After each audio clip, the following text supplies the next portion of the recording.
un documentaire qui s'appelle The Grand Green Up. Le but, c'était, on a travaillé avec nos partenaires de Just Dig It, dont le collègue qui est là, Denis Carpes, qui est un des fondateurs de cette organisation. Le but, c'était par l'image, par la parole, de sensibiliser les Africains, mais aussi le monde entier sur la nécessité de restaurer nos terres pour leur redonner une valeur tant pour l'homme, pour l'économie que pour l'environnement aussi.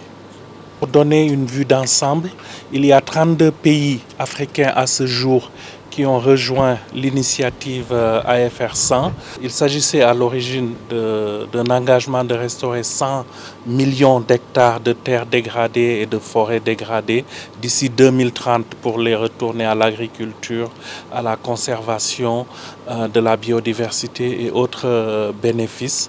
Et on a même dépassé cet engagement-là avec maintenant on est à 126 millions d'hectares de terre pour lesquels les pays se sont engagés. Et le Sénégal a rejoint cet accord de l'Union africaine, c'est dirigé par l'Union africaine, en s'engageant aussi à restaurer des terres dégradées.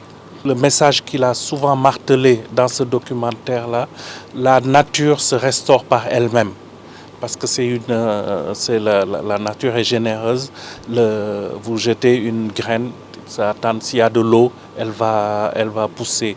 Mais on est passé de la restauration naturelle à une restauration aidée par l'homme pour multiplier les surfaces, les opportunités de régénérer, de réhabiliter la terre pour la production agricole, pour la sécurité alimentaire.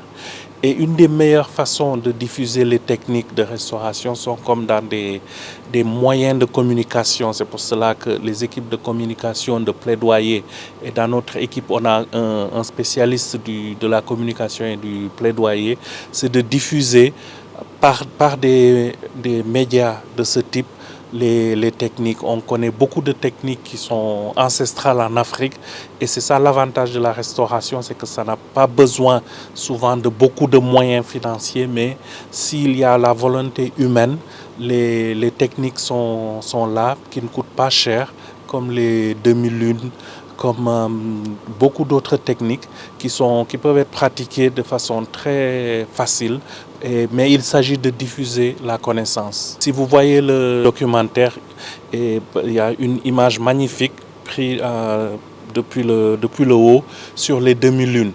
Et vous voyez beaucoup de personnes qui traçaient, qui creusaient des demi-lunes. Et ça, c'est une technique purement africaine, qui ne coûte pas beaucoup d'investissement, qui retient l'eau et qui fait pousser en 2 semaines, on peut retrouver un peu de couvert végétal. Donc les techniques africaines anciennes, modernes, sont vraiment prises en compte. Il y a eu beaucoup d'études. En fait, il faut le placer dans un cadre beaucoup plus large du développement durable. Des objectifs de développement durable, par exemple, qui ont fait les liens qu'il faut faire face au changement climatique, à la perte de la biodiversité, à la désertification, à la dégradation des terres, aux sécheresses. Et dans les mêmes études qui ont mis en place les grandes conventions, ces grandes conventions-là dont je viens de parler, il y avait un des moyens de lutter de façon beaucoup plus efficace avec une seule action. On adressait ou on faisait face à tous ces défis-là, c'est planter des arbres, reboiser, restaurer. Si vous replantez 1 hectare d'arbres, en même temps, vous luttez contre la sécheresse, contre la désertification. Ce sont des puits de carbone, comme on disait dans l'atelier.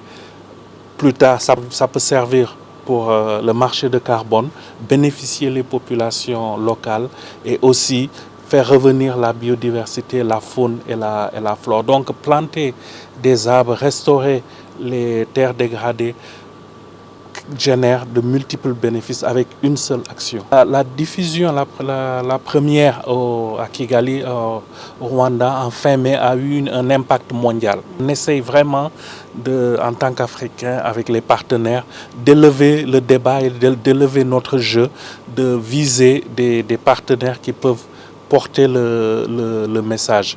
Et à ce jour, on a compté que ça a été diffusé dans plus de 30 pays et avec des millions de vues déjà. Et la pendante, c'est maintenant la version française.